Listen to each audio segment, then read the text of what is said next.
to our next speaker. We're going to be hearing from Mitch Baruchowitz, who's the managing partner at Merida Capital Holdings. And Mitch will be speaking with us about responsible investing across the cannabis ecosystem. Merida Capital Partners is a private equity fund targeting fundamental growth drivers in the rapid development of the cannabis industry. Hello, Mitch. Welcome to the program. How goes it? Going pretty well today. How's your day going? It's wonderful. It's as Matt Nordgren said, it's if this is work, you know, they say love what you do, never work a day in your life. And it's kind of how it feels in the cannabis world sometimes. Great. Well, tell us about Merida Capital Partners and what you're doing there regarding responsible investing across the industry and the ecosystem. Right. Well, so Merida is now on its fourth fund, having launched these 4 funds in just over 4 years. And the primary characteristic that defines Merida is the voracious consumption of information so that we can understand the primary source of friction in an illegal market becoming legal. Our thesis is that this is an evolution, not a revolution. And we really seek out 2 types of companies that we believe offer investors the most responsible exposure to maybe the highest growth opportunity in our lifetime. We look at companies that remove friction for other companies, similar to New Frontier, you just heard from Gary, and that's through the consumption of data and through allowing companies to make smarter decisions. And then companies like Grow Generation or a company like Mainstem, which allow companies to source supplies in a smarter, more efficient way. So think of those as friction removers. And then companies that lack natural friction to their growth, which would be like Merida's Dharma Pharmaceuticals in Virginia, where there's only 4 licensed operators by law. So the way we think of responsible investing is by not just being an investor who looks to make financially engineered plays, but by truly helping grow the infrastructure of the cannabis industry, which we've been doing for years by investing in these ancillary companies or companies that don't touch the plant, but by also investing directly in companies who provide medical and other services to cannabis so as to serve patients and consumers in a responsible way. That could be compliant packaging or compliance. So in an illegal market where people are seeking certainty, we seek to invest in companies that offer certainty. And our core differentiator for most other investors is that we were early pioneers on the operating side, which gives us a deeper insight into the evolution of markets, regulations, and the consumer, which Gary already kind of stole a little bit of my thunder on, but also allows us to invest differently with an eye towards state-based operations where we have one of the largest private footprints across 6 states as a primary operator. Having a portfolio of 70 companies across our funds really shows us where the growth is coming in cannabis and how a responsible investor should think about the broader ecosystem. So here are the 4 primary areas that we think are driving growth and that any responsible investor would want to know. As new states come online and existing states mature, the shift from the illicit market to the legal market is going into hyperdrive. And I know one of the previous speakers, Matt Nordgren from Arcadian, mentioned this, but it's true. 2021 will be the first year that the broader illicit market shrinks, but the legal market has been growing faster than the illegal market for nearly 5 years. But as a corpus, the legal market now is eating so much more of the natural growth of cannabis that the illegal market is now shrinking. So the illicit market is nearly $70 billion. And with the legal market projected to do something like 25 to 27 billion for 21, there's enormous natural growth with little friction coming for the next 4 years. And it's coming much faster than people predict. Here's a few reasons why. The shift of legacy users into the legal market is really bringing heavier users. Think of the 6-pack drinker for alcohol. And as these users come in, they're using new form factors, which drives innovation, which allows us to go to companies like New Frontier and get data on this consumer, which gives us a better sense of how the main body of users are going to shift into this market, how they're going to consume the products, and again, thanks to New Frontier, why they're consuming products in a certain way. That allows people in the supply chain to start building bigger footprints that they can support companies, which leads prices to drop through automation, through better services, and just through scale.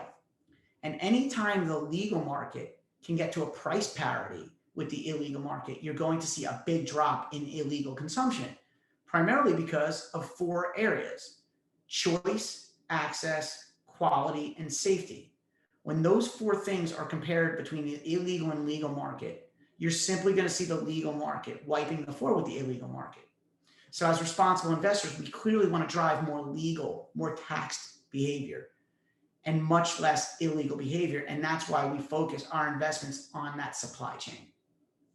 The second thing that's most interesting, and it's an area that's not spoken nearly not as much as it should be, is the medicalization of cannabis. As the federal government looks to make some action, medicalization is one of the key areas that's going to really benefit from a change in federal law, almost more than anything else. Because with federal law comes more medical research, more supported research. With more research comes more medical buy-in, more doctors' education, more doctors talking about it with their patients. So an oncology doctor may not be comfortable recommending medical marijuana right now, but in the future, we think education will help drive that adoption.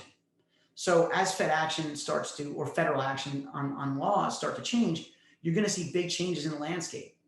What's more responsible than taking opioid usage down, increasing more non-toxic cannabinoid usage in a way that doesn't make people high, like CBD, which means less absenteeism for people with workers' comp injuries, more or better health for the people who are taking these non-toxic drugs. Because everyone, I think, agrees that from an opioid perspective, I think it's time to move on from opioids as a maintenance drug.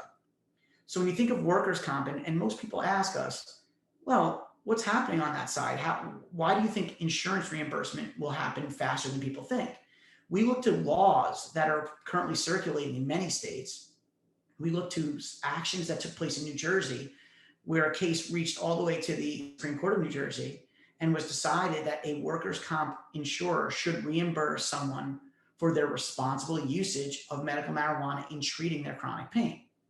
We also think that medical adoption will lead to other things: newer form factors, more focus on cannabinoid-based medicine, a higher focus on maybe biosynthetics and other types of medicine that replicate the biotechnology revolution we saw in the 90s and early 2000s, which will lead to better healthcare outcomes.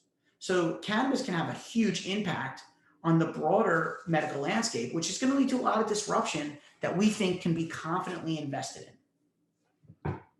The third area of growth is normalization. With that, we think of education, genetics, strain information, just better visibility into what the plant is, how it can affect you, and how to consume it. Merida recently invested in a company that went public called Anebulo, which actually is trying to get clinical. They already have passed the phase 1, but they're on to the phase 2 of a clinically validated molecule that will allow you to reduce your high. Let's say that someone overconsumes. This would, within an hour, a pill it flushes basically the THC out of your receptors. So we think that as you get a broader ecosystem of usage, that there needs to be tools that allow that broader ecosystem to deal with the negative side of consumption. It could be something that allows us to better hone in on whether someone is driving while impaired, which is something nobody wants. So again, more consumers, more consumer categories, but we also need those guardrails: compliance, labeling, certainty of consumption, dosing. All of those things come when you get more consumption, more scale, but those tools have to be built, and Merida is highly focused in investing in those tools. And the last thing in normalization is, recently I think people saw Conan O'Brien consuming on his show with Seth Rogen. It's how do we talk to kids about it? How do we make sure it stays out of the hands of underage consumers? How do we do what tobacco has not done a good job with, which is keeping responsible consumption at the forefront of an industry that's growing so quickly? That's an important element. and again, areas of Merida's investment focus. And think of the dislocation on everything from tourism, where right now cruise ships have very nebulous laws around consumption. So someone's going to have to build those guardrails around everything from tourism to schools, hospitals, how they can assess whether someone is overconsumed. All of these things are areas of future growth. And then lastly, we think the industrial side has a huge amount of opportunity that people often misunderstand or just simply overlook. I think someone before talked about the industrialization of hemp. It's not just about what hemp is as a plant, which is a very resilient plant, but it's also about what hemp can do as an industrial substance. Many people speculate that hemp was actually made illegal with cannabis because paper and cotton interests in the 1930s did not want the competition from a plant that grows much easier and also has incredible industrial characteristics. Think of concrete made from hemp, which is called hempcrete, which is as strong as concrete, but has better temperature resiliency. It uses less energy to be made. So hempcrete can be used in everything but structural concrete. So it can replace maybe 80% of the concrete currently used because only 20% is structurally used with rebar. Think of cottonization of hemp and how it can replace paper and other cotton substances, pulp substances that require a tremendous amount of energy. So when you think of energy usage and how cannabis is perceived to be a very energy inefficient substance or crop, but at the same time, many indoor facilities, particularly ones we own, use very little water and are now using LED lights and are very energy efficient with everything except for the fact that they have to run HVAC and air controls, because cannabis, unlike hemp, is a much more fragile plant. And then we look at the broader industrial effects of having a crop like hemp that can be grown and stored and turned into everything from, again, concrete to other paper, clothing, an inert substance that is found in virtually plastics, bioplastics. Think of the replacement value when you're taking oil out of the supply chain and replacing it with a plant that can be grown plentifully with very little resources. So when we look at the full stack of cannabis's effect on the world, we are more than excited at virtually everything it can do. And the most exciting component of cannabis is the natural growth. It's a $25 billion, $28 billion industry right now. Think of states like California that's only serving about 30% of its legal market. Think of New York that's only serving 2% of its medical market or total market through medical sales. New York is changing to adult use. Texas is expanding its medical program. Georgia and North Carolina, both large states, don't even have medical programs yet. So when we look at that natural growth, it's Merida's job to be a steward of people's capital so that we can find those interesting growth areas that are growing disproportionately large compared to the broader growth, which you've probably heard from virtually everyone who's spoken on cannabis today. So I won't replicate that. So I think with that, I'll open it up to any questions you may have. Well, thanks a lot, Mitch, for those remarks. I have a question to start here, and we'll see if we get any questions from our audience today. But related to sustainable investing, we're starting to develop a very new kind of relationship with the Securities and Exchange Commission in this part of our investment industry, as I'm sure you're well aware of, and you deal with that on a day-to-day basis in all of your funds. How do you see the regulatory environment developing around the cannabis industry, particularly during the time when we've still got many states illegal substance to consume? Obviously, many states have, a number of states at least, have bridged that gap. But how do you see the regulatory infrastructure within the investment industry interfacing with the growth potential for cannabis as an industry altogether? Yeah, well, we're currently going through SEC registration as a fund family. So I can tell you the scrutiny is somewhat high.